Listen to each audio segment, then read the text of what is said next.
I, Donald John Trump, do solemnly swear that I will faithfully execute the office of President of the United States and will, to the best of my ability, preserve, protect, and defend the Constitution of the United States. When US President Donald Trump campaigned for re-election in 2024, he promised to keep America out of foreign wars. The White House even described him earlier this year as the President of Peace. But midway through his second term, that label is facing scrutiny. Over the weekend, the United States joined Israeli strikes on Iran, dramatically escalating tensions in West Asia. The operation killed Iran's Supreme Leader Ali Khamenei along with other senior regime figures. Iran retaliated with missile and drone attacks across the region, targeting US-aligned Gulf states. A British airbase in Cyprus was also struck after London allowed the US to use its facilities for defensive operations.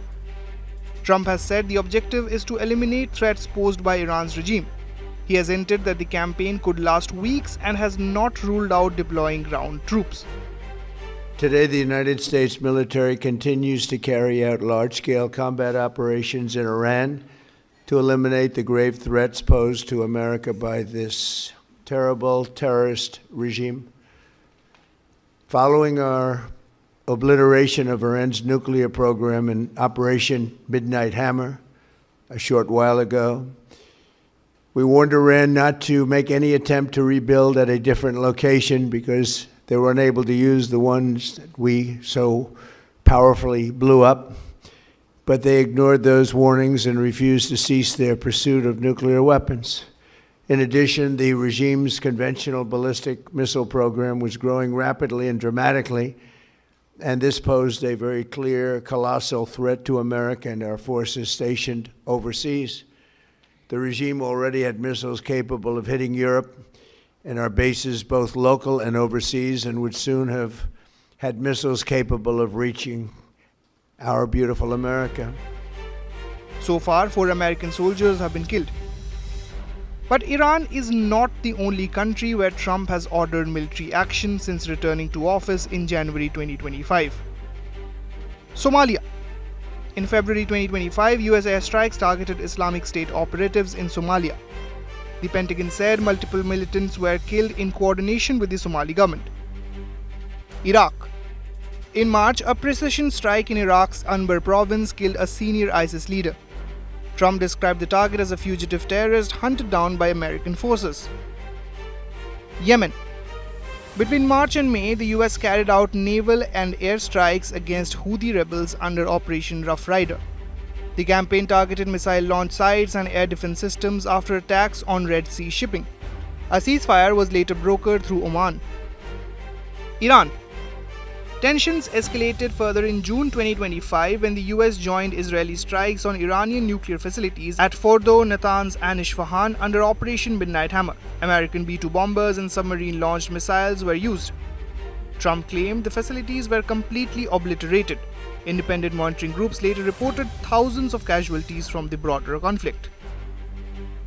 Caribbean and Pacific waters. In September 2025, US forces struck vessels allegedly linked to drug trafficking routes originating from Venezuela, including boats said to be connected to the Tren de Aragua gang.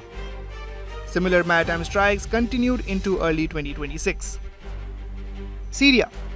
In December 2025, under Operation Hawkeye strike, US and allied forces launched more than 100 precision munitions at Islamic State targets across central Syria after American personnel were killed in an earlier attack. Further strikes followed in January 2026, including one that eliminated a senior extremist figure in northwest Syria. Nigeria.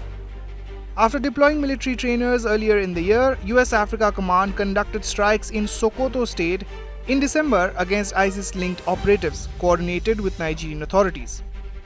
Venezuela.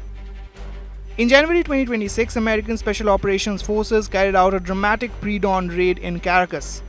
Venezuelan President Nicolás Maduro and his wife were detained and transported to the United States to face narco-terrorism charges. Trump described it as one of the most powerful demonstrations of American military capability in history. Taken together, these operations paint a picture of an administration far more militarily active than campaign rhetoric suggested. While many of the strikes were framed as counterterrorism or anti-narcotics missions, critics argue that the widening scope, particularly in Iran, risks drawing the US into deeper and more prolonged conflicts. Whether these actions strengthen American security or entangle Washington in further instability remains an open question, and one that may define the remainder of Trump's second term. With Farhan Khan, Bureau Report, India Today Global.